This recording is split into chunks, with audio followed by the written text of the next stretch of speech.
Hi, abelhinhas! Bem-vindos ao Abelha Verso! Eu sou a Kira. E eu sou a Clara.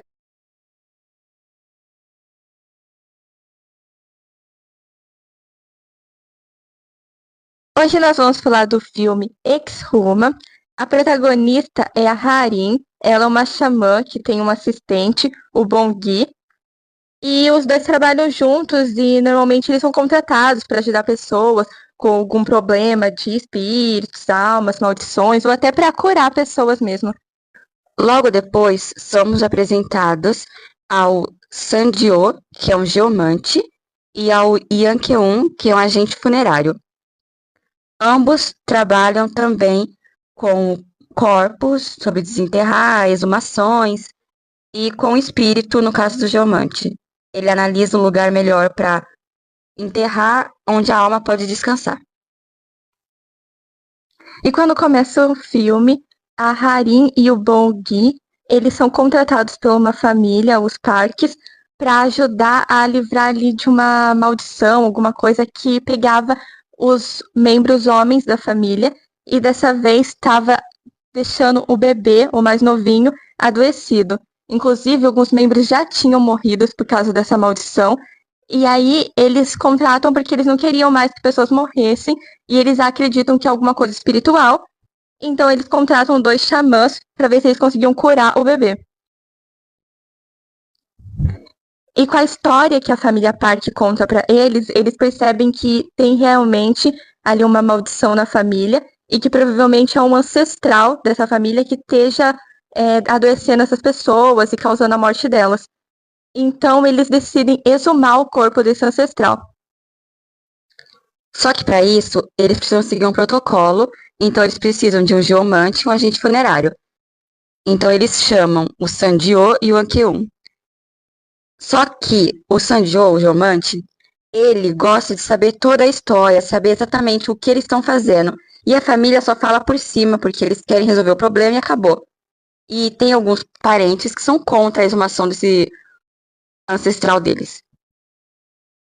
Mas, como vale uma grande quantia, então tanto a Harin quanto o Bongui e até o Yankeon querem fazer. Mesmo o Sandio sendo meio mais ou menos contra. E aí eles vão para a montanha onde o ancestral está enterrado. E o Sandeo fala: não vou tirar o corpo daí, porque ele vê que é uma energia totalmente ruim. É um lugar cheio de raposas que, lá no costume deles, eles falam que enterrar em lugares de raposa não é bom. E eles perguntam para a família, tipo, por que ele estava enterrado naquele lugar. E a avó deles chega a falar que eles enterraram ali, porque, pelo que ela ficou sabendo, um monge chamado Gisune disse que era um bom local para esse cara ser enterrado. E por isso que eles fizeram ali o enterro do corpo dele. Mas desde o começo, essa história pareceu estranha.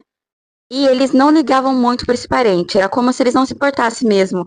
Se o monge falava, é bom, ele não estava nem aí. E todos eles moravam nos Estados Unidos agora. Eles não estavam mais morando na Coreia. E o Sandio, que já era contra, falou, não faço, ninguém me obriga. Só que era muito dinheiro envolvido. E a Harin precisava dessa grana, porque a ninguém ganha tão bem. E ela falou, quer saber? Eu contrato do geomante, senão é o único que... Então, como ele também não podia recusar dinheiro, então ele falou, tá bom. E a Harin disse que podia fazer um ritual, porque ela já tinha visto outras xamãs fazerem isso, enquanto exumava o corpo, fazia um ritual junto. Só que ela nunca tinha feito. Mas ela falou que podia funcionar. Então, o Sandeo fala, tá bom. E o Yankeon já queria o dinheiro também, não tava nem aí. E o Bongui só segue o que a Harin fala. Aí eles resolveram fazer o ritual e a exumação juntos. E o ritual dá certo, eles conseguem tirar o caixão ali da cova. E na hora que um dos homens estava arrumando a terra depois de ter desenterrado, ele pega e mata uma cobra bem esquisita, muito suspeita que estava ali. Aparentemente ela até começa a gritar. É bem estranho a cena. E eles estavam levando o caixão embora, só que começa uma chuva bem forte. E aí o Sandeo fala assim, olha, não dá pra gente fazer a cremação agora, porque eles iam cremar o corpo. E ele fala que não pode porque dá azar você cremar o corpo no dia de chuva. Toda essa situação é meio estranha, porque tanto a Harin quanto o Sandeo, quando começa a chover, eles olham estranho, como se algo começasse a dar errado. Mas ainda não entendemos nada do que está acontecendo. A Harin fala para não abrirem o caixão. Deixa ele lá, quietinho, esperando o dia, e para queimar, e não era para mexer no caixão. Nisso, o Sandio, ele não tá confiante e ele procura um templo de Feng Shui. Lá, ele pergunta pro monge sobre, tem algum monge chamado Gisune que criou algo, que era ancestral, que montou o templo, e ele disse, não, nunca teve um monge chamado esse nome, não sei do que está falando. Então, ele disse que naquela região tinha muitos ladrões de túmulo, por isso que talvez a cova era simples, a lápide não era algo chique para alguém que era tão rico. E também o Sandeo achou estranho que a lápide não tinha a data de nascimento e data de morte. Tinha uns números gravados que ele não entendeu. E algumas pessoas acreditavam que tinha um tesouro enterrado naquela montanha e muita gente foi lá tentar cavar os ladrões de túmulo. Porém, ninguém chegou a cavar essa cova. Eles chegaram perto, mas não cavaram. Nisso, lá no crematório, onde está o caixão que não podia ser aberto, um idiota vai lá achando que tem tesouro e vai abrir. Tudo que eles pediram para ele era não abra. Mas claro que tem um ganancioso idiota que vai abrir. Nisso, sai algo de dentro, uma energia, não tem forma, nós não vemos nada, só que atinge a Harin e ela desmaia. E a Huarin decide fazer um ritual para invocar o espírito do parque para dizer para ele ir embora. Ela faz um ritual junto com o Bongui e o Yankeun. E ela chega a amarrar o Bongui, porque ele que vai invocar ali o espírito. E eles conseguem invocar o espírito parque. E ele fala tipo, não, eu não vou parar não. Eu vou pegar todo mundo da minha família porque eu tô revolte mesmo. O pobre do Yonkyun fica assustado, porque ele não é xamã, ele só é um agente funerário. E o espírito parque, ele é muito rápido. Ele vai lá, pega o vô vai de arrasta, e aí ele já vai atacar o pai. E nisso, o Sandeo tá indo atrás do pai pra falar assim, a gente precisa cremar ele agora. O seu ancestral precisa ser cremado. Só que o cara já tá possuído. Dane-se a chuva, a gente precisa cremar agora, azar ou não, ele precisa ir pro céu. E antes dele morrer, porque ele também morre, ele começa a falar sem parar, e a coisa mais importante que ele diz é: a raposa mordeu o pescoço do tigre. O Sandeo não entende nada, mas aí o pai morre. E nisso, o Espírito Parque já tá lá nos Estados Unidos para pegar o bebê. E a Huarin, o Bongui e o Yonkeun corre e consegue cremar bem a tempo de salvar o bebê. E o espírito consegue finalmente ser livre. E é uma parte muito desesperadora, porque o pessoal já leva o caixão lá, coloca dentro do crematório, estão só esperando para apertar o botão, mas eles precisam de autorização de alguém. E a única pessoa mais velha ali que pode dar autorização é a avó que não queria. Esse tempo todo, ela falou, deixa lá enterrado. E aí o Sandeo liga e fala assim, eu preciso da sua autorização agora, senão o bebê vai de arrasta. E o bebê já tá lá, já tá tendo a palpitação, já tá indo de arrasta, mas a senhora dá autorização. E eles colocam para queimar e na hora o espírito já some. Queimou, acabou. Nisso, o Sandeo, ele descobre que um dos homens que ajudou na exumação no dia do ritual, ele não está bem. E ele vai procurar esse homem e descobre que foi aquele que matou a cobra. E ele tá meio que possuído, os olhos dele estão vermelhos. E ele tá falando que a cobra amaldiçoou ele, que ele precisa encontrar a cobra, ele precisa da cobra. E fica falando de cobra toda hora. E lá vai Sandeo subir de novo a montanha e começa a procurar a cobra, pra lá e pra cá, encontra a cobra. E aí ele encontrou algo lá, que ele começa a bater, e encontrou como se fosse uma caixa. E pensou, tem outro caixão aqui, vou chamar a galera. Aí todos se reúnem lá. Pelo que ele notou, o caixão parece estar em pé, mas ele não sabe direito em que posição está, e ele pensa que foi algum terremoto que moveu. Então ele fala pro Yankeun ajudar ele a cavar. Nisso, a Harin é totalmente contra, porque ela falou: nós não recebemos ainda, não vamos mexer em nada, depois a gente mexe. E o Sandio tá tipo: não vou deixar um caixão aqui não. A gente fez ritual, mexeu nesse negócio aqui, não vou deixar. E aí vai o Yankeon e o Sandio cavar o caixão, enquanto a Harin e o Bongui tá lá olhando, a Harin totalmente contra e o Bongui tá de boa, como sempre. Nisso, eles vão vendo que o caixão tá literalmente inteiro em pé. E não tinha como o terremoto mover desse jeito. Então, eles pensam, que estranho, um caixão enterrado em pé. E tem mais, o caixão é enorme. Não é um tamanho de um humano normal. E aí eles ficam, epa, isso não é bom. E a Harin só tá pensando, não recebi ainda, falei pra não mexer nessa merda, tô sentindo que vai dar ruim. E aí o Sandeo fala, vamos arrancar daqui. E a Harin só tá, enterra de novo, enterra de novo.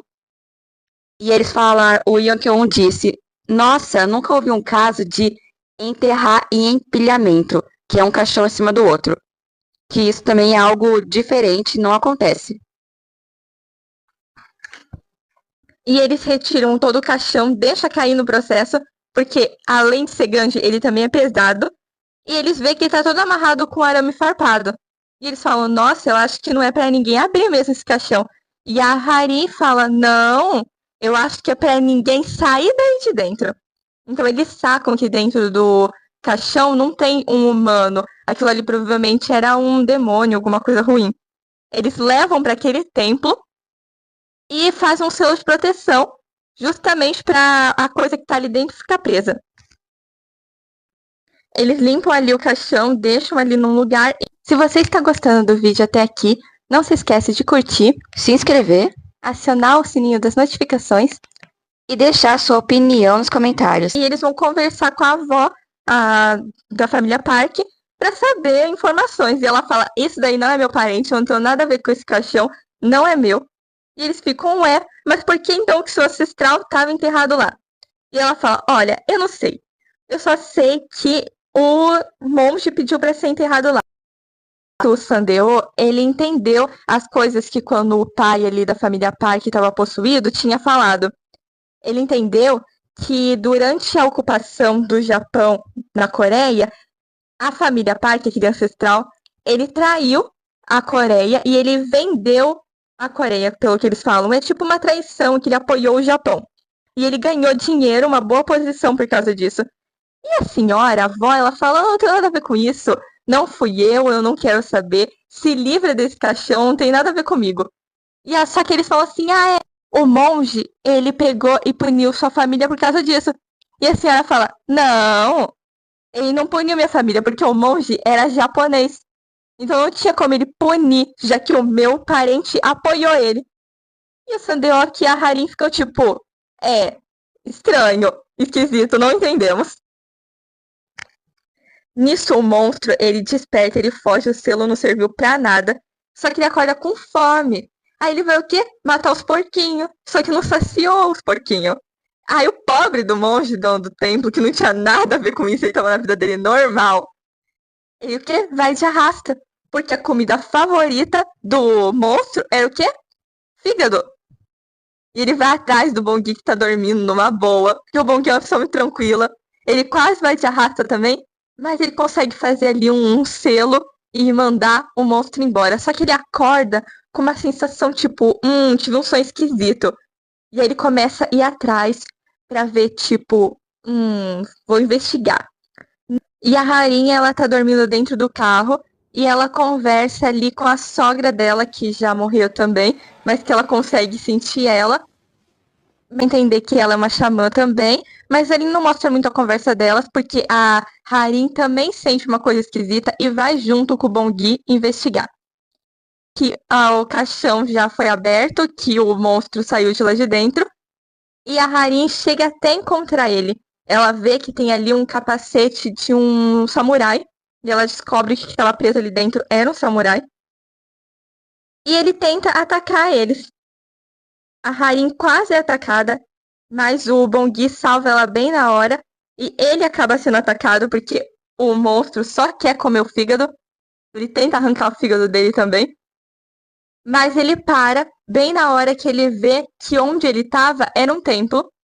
E mesmo ele sendo um espírito ali, aparentemente ruim, ele tem ainda respeito pelo templo. Então ele vira uma bola de fogo e some.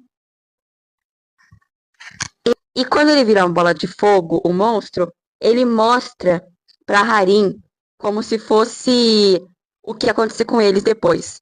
E porque eles soltaram esse demônio e a culpa é deles, também mostra pro Sandeo e pro Yonke, que ficam todo mundo desesperado, em pânico e assustado. E o Bongi tá lá, desfalecido. Eles levam o Bongi pro hospital, que tá num estado bem grave, e o médico fala assim, ó, a gente só vai poder fazer alguma coisa quando ele acordar. Mas ele não acorda. Lá no templo, novamente, ele vai mexer nas coisas dos ladrões de túmulo, que ele descobriu que, na verdade, não eram exatamente pessoas que roubavam túmulo. Eles tinham uma missão. Lá na cultura japonesa, eles acreditam que se você colocar uma estaca de metal nos lugares onde flui a energia da terra, você compromete ali o lugar. E o Japão fez muito isso quando eles retiraram as tropas dele da ocupação depois da guerra. E aí o Sandeo descobre que é isso que esses ladrões de túmulo faziam. Eles retiravam essas estacas desses lugares. Enquanto isso, a Harin chama outras duas xamãs amigas dela para fazer um ritual e descobrir o que estava mantendo o Bongi dormindo. Eles conversam com o espírito do monstro, que é um samurai mesmo, e ele acredita que ele ainda tá na guerra. Ele se exibe e fala que ele matou mais de 10 mil pessoas. E ele fala que ele tá guardando a montanha. Isso, o Sandeo que vai pra montanha. E ele começa a cavar ali e ele vê o samurai lá, o que? Tá um cochilo enterrado ali na terra. E ele tá enfiado de pé na terra. E ele fica chocado. O Sandeok, ele entende tudo na hora que ele descobre essas coisas do templo. Ele descobre que o Gisune, na verdade, ele era um Omioji, que é tipo um especialista em ritual japonês. No fim, ele descobre que era uma confusão esse nome Gisune, não era exatamente Gisune, era uma confusão do coreano para o japonês e era, na verdade, Kitsune, que é o Kumiho na Coreia, que é uma raposa de 9 caudas. Então ele entende o lance da raposa mordeu a barriga do tigre, porque o Império de Joseon, ele era no formato de um tigre segurando o continente. E bem no local onde estava enterrado o Ancestral Park e o demônio, era exatamente na cintura do tigre. Ou seja, a raposa, que no caso era o Gisune, ele colocou uma estaca bem na onde estava a cintura do tigre, que é a localização. Ou seja, a raposa rasgou a cintura do tigre. E ainda por cima ele colocou um samurai em cima para proteger, né, ali um espírito para proteger a estaca e colocou o caixão do parque porque as pessoas não cavavam caixões de prestígio, túmulos de prestígio, de pessoas que tinham título, que eram muito ricas. Então, ninguém ia mexer naquele lugar. O Gisune foi totalmente inteligente. Então, o Sandeo reúne a galera de novo e vai todo mundo lá no hospital ver o Bongi e falar com a Harin que tá lá. Fala toda essa história que ele descobriu, toda essa situação. E a Harin fica, nossa. Ela pensa, vamos arrancar a estaca, que nisso o espírito morre, sei lá, vai em paz, para de proteger. E o Bongi é salvo. Então, o Sandeo e a Harin querem ir lá cavar. O Yonke não quer ir, porque ele fala, eu não sou nada disso, não tenho nada a ver com isso, eu não quero me meter. E eu tô com medo do bicho. Mas os dois convencem ele a ir. E eles pensam assim, como o demônio atacou o Bongi bem onde não tem a proteção da tatuagem, então eles decidem fazer neles todo a proteção. Então eles vão lá e rabiscam inteirinho pra ficar protegido do demônio, porque o Yonki tá com medo também. Nisso, a Harin faz um ritual para atrair o samurai, enquanto o Sandeo e o Yonki vão cavar para encontrar a tal estaca. As duas xamãs, elas ficam ali ajudando o Bongi, porque elas gostavam dele, ele era um garoto bonzinho. Mas elas não queriam participar, porque elas falaram que era muito arriscado ficar mexendo com a energia de outro país. Mas elas fazem um selo de proteção e também ficam ali com uma galinha, porque caso desse tudo errado, elas podiam salvar o Bongui oferecendo a vida da galinha no lugar dele. A Harin descobre que o samurai também foi enganado. Ele queria que o Kitsune enterrasse ele num bom lugar. Ele confiou nele. Mas aí, o Kitsune catou uma espada flamejante e colocou no meio do cadáver do samurai e enterrou ele lá para amaldiçoar o lugar e amaldiçoou o samurai no processo, que ficou revoltado porque toda vez que mexiam lá, iam lá, atingia ele também e isso incomodava ele. Mexia com ele e aí não tinha paz, ele também não tinha. E o Kitsune estava assim, se lixando para todo mundo. Quando a Hari distrai o samurai, o Sandeo e o Yonke estão cavando para procurar a estaca. Só que eles não encontram. Mas o Sandeo, ele é muito bom em entender as coisas. E ele entende na hora que não tem estaca nenhuma, porque a estaca está dentro do samurai. Ou seja, o samurai ele era uma espécie de anima. Ele foi usado para bloquear a energia e impedir ela de fluir. Ele, o tempo todo, ele era a estaca. E ainda ele ficou servo do Kitsune. Ele queria, fazer aparentemente um exército. Ele estava rendendo o Bongui para ser também um servo da anima, que era a estaca flamejante, no caso a espada, que eles enfiaram dentro dele. O samurai, que não é besta nem nada, ele sacou que aquilo era um plano. Então ele volta para sua cova, vem onde está o Sandeo e o Yonke e começa a atormentar eles. Ele pega o Sandeo para matar. É a próxima vítima dele. E o Sandeo fica lá, sacando tudo parado. A Harin, junto com o Yonke, taca o sangue de cavalo no samurai para ele soltar o Sandeo e salvar ele. E aí ele começa a queimar. O Sandeo começa a pensar, o samurai cata e vai matar a Harin e o Yonke que tacaram fogo nele, no caso o sangue. E aí, pensando, o Sandeo pega a picareta de madeira, encharca com sangue e ataca o samurai, vencendo ele, matando ele. E isso é visto na cultura do Feng Shui, porque existem algumas teorias dos 5 elementos do Assim, que eles dizem que a madeira combate o metal e a água combate o fogo. Então, quando a madeira foi encharcada com sangue, que é água, ela combateu a espada flamejante, que era a anima, e acabou com o mal. Outra parte que a gente vê também essa teoria dos 5 elementos é quando o homem matou a cobra, porque na cultura deles a cobra simboliza a água. E ali tinha os 5 elementos. A cobra era a água, a floresta era a terra, a madeira era o caixão, e aí tinha a espada flamejante, que era o fogo e o metal. Então tinha os 5 elementos, que era um ciclo. E quando ele matou a cobra, quebrou o ciclo, e por isso que teve aquela grande chuva, e também foi um dos motivos que acordou a anima. Com isso, o Bongui é salvo, o Sandeo que estava machucado, ele também é salvo, todo mundo fica bem, e eles desfrutam do casamento da filha do Sandeo, que estava casando no estrangeiro desde o começo da história, ficou falando, e eles vão lá se acalmar, se divertir de boa.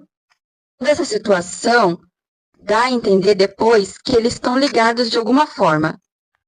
Tanto o Sandeo, quanto a Harin, o Bongui e o Yonke, que eles estão conectados de alguma forma agora. Se quiser saber os próximos trabalhos desses atores, não esquece de conferir o post no Insta. E não esquece de nos seguir lá, porque colocamos posts diferenciados.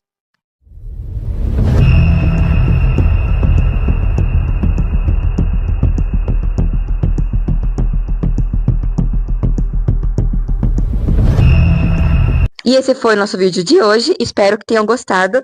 Bye, bye, abelhinhas! Bye!